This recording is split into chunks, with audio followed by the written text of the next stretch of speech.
कि किसान आंदोलन के साथ जो समझौते हुए उसको लागू कीजिए। MSP C2 प्लस 50% दीजिए। किसानों को आत्महत्या से रोकिए। जमीन अधिग्रहण के मामले में बहुत संघर्ष के बाद 2013 का जो कानून बना उसको लागू करके किसानों को मुआवजा दीजिए।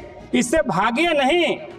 स्थिति बिगड़ती जा रही है कि आप जो एक खाका खींच रहे हैं कि हम अमीर भारत की तरफ बढ़ रहे हैं, अगली पीढ़ी पर कितना कर्जा हम छोड़ करके जा रहे हैं। इस बात को भी ध्यान रखिए कि कर्जा कितना बढ़ता जा रहा है। इन आंकड़ों को भी आप थोड़ा सदन में ले आइए, अगर हिम्मत है तो ले आइए, और नहीं तो ऐसे ही अपना पीठ मत थपथपाते रहिए। तो जब ट्रंप आए थे तो अहमदाबाद में झुग्गी झोपड़ियों के सामने दीवार क्यों खड़ा कर दिया गया था? गुजरात मॉडल की बात होती है, गुजरात मॉडल की बात होती है कि विकास का यही तरीका है देश का। तो कहाँ अमीरों के बढ़ने से आम आदमी की गरीबी दूर हो गई, आम आदमी में खुशहाली आ गई। हम तो देख रहे हैं कि विषमता बढ़ रही है और उसी को हिंदुस्तान का विकास कहा जा रहा है। ये सभापति महोदया,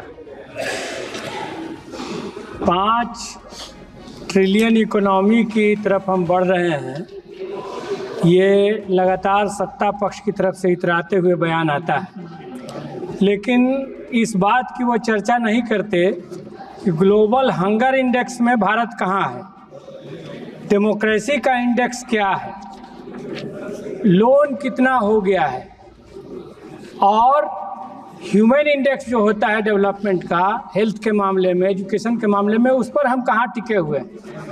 इस पर वो चर्चा नहीं करते।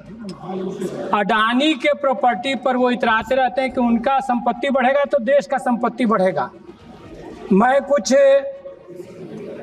आंकड़ा आपके सामने रखना चाहता हूँ।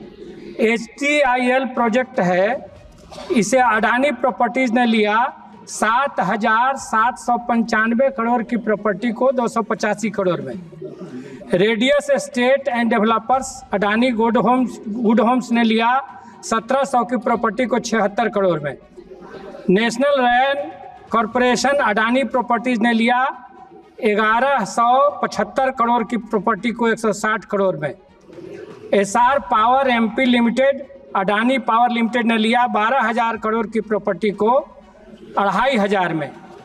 दिल्ली पोर्ट लिमिटेड कंपनी को अडानी पोर्ट ने लिया 3,000 करोड़ की प्रॉपर्टी को 705 करोड़ में, और कुल मिलाकर के 61,832 करोड़ की प्रॉपर्टी को 15,977 करोड़ में खरीदा। और ये बैंक ने एस्टीमेट लगाया, ये हमने एस्टीमेट नहीं लगाया है, बैंक ने ही एस्टीमेट लगाया, इतना में दे दिया गया। मोदी जी कहते हैं कि ये वेल्थ क्रिएटर्स हैं, तो ये वेल्थ क्रिएटर्स हैं या ये वेल्थ क्रिएटर्स नहीं हैं। और अगर इसी ट्रिकल डाउन थ्योरी के तहत चूचू करके विकास हो जाता, तो जब ट्रंप आए थे तो अहमदाबाद में झुग्गी झोपड़ियों के सामने दीवार क्यों खड़ा कर दिया गया था? गुजरात मॉडल की बात होती है, गुजरात मॉडल की बात होती है कि विकास का यही तरीका है देश का। तो कहाँ अमीरों के बढ़ने से आम आदमी की गरीबी दूर हो गई, आम आदमी में खुशहाली आ गई। हम तो देख रहे हैं कि विषमता बढ़ रही है और उसी को हिंदुस्तान का विकास कहा जा रहा है। महोदय, हम कहना चाहते हैं कि किसान आंदोलन के साथ जो समझौते हुए उसको लागू कीजिए। MSP C2 प्लस 50% दीजिए। किसानों को आत्महत्या से रोकिए। जमीन अधिग्रहण के मामले में बहुत संघर्ष के बाद 2013 का जो कानून बना उसको लागू करके किसानों को मुआवजा दीजिए। इससे भागिए नहीं। स्थिति बिगड़ती जा रही है। मैं कुछ क्षेत्रीय मांगों को उठा करके अपनी बात खत्म करूंगा। हमारे यहाँ 2-2 NTPC है।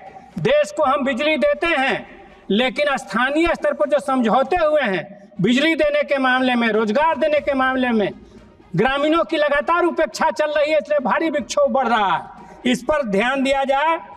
इंद्रपुरी जलाशय बिहार में बहुत जरूरी हो गया है, उसका निर्माण किया जाए। Barun Bihta railway line, Dehri Dumraon Ballia railway line, Dehri में रेल कारखाना प्रधानमंत्री ने भी घोषणा किया था, और डेहरी में सुअरा हवाई अड्डे के बारे में भी। तो आप जब बिहार जाते हैं तो केवल ऐसे ही ब्लैंक घोषणा मत करिए, उसको लागू भी करिए। और एक बात जो सुधाकर जी ने भी उठाया कि जो गरीब राज्य हैं उनको सहायता दीजिए, बिहार को विशेष राज्य का दर्जा दीजिए। जातीय जनगणना करा करके देश में जो उपेक्षित हैं, दलित हैं, पिछड़े हैं, उनको बजाबता सामाजिक न्याय मिलना चाहिए, आर्थिक न्याय मिलना चाहिए। इन मांगों को दोहराते हुए हम आपसे कहना चाहते हैं कि आप जो एक खाका खींच रहे हैं कि हम अमीर भारत की तरफ बढ़ रहे हैं, अगली पीढ़ी पर कितना कर्जा हम छोड़ करके जा रहे हैं, इस बात को भी ध्यान रखिए कि कर्जा कितना बढ़ता जा रहा है। इन आंकड़ों को भी आप थोड़ा सदन में ले आइए, अगर हिम्मत है तो ले आइए, और नहीं तो ऐसे ही अपना पीठ मत थपथपाते रहिए। इन्हीं शब्दों के साथ मैं अपनी बात समाप्त करता हूं। धन्यवाद। माननीय सदस्य Shri N.K. Premachandran ji. Thank you very much.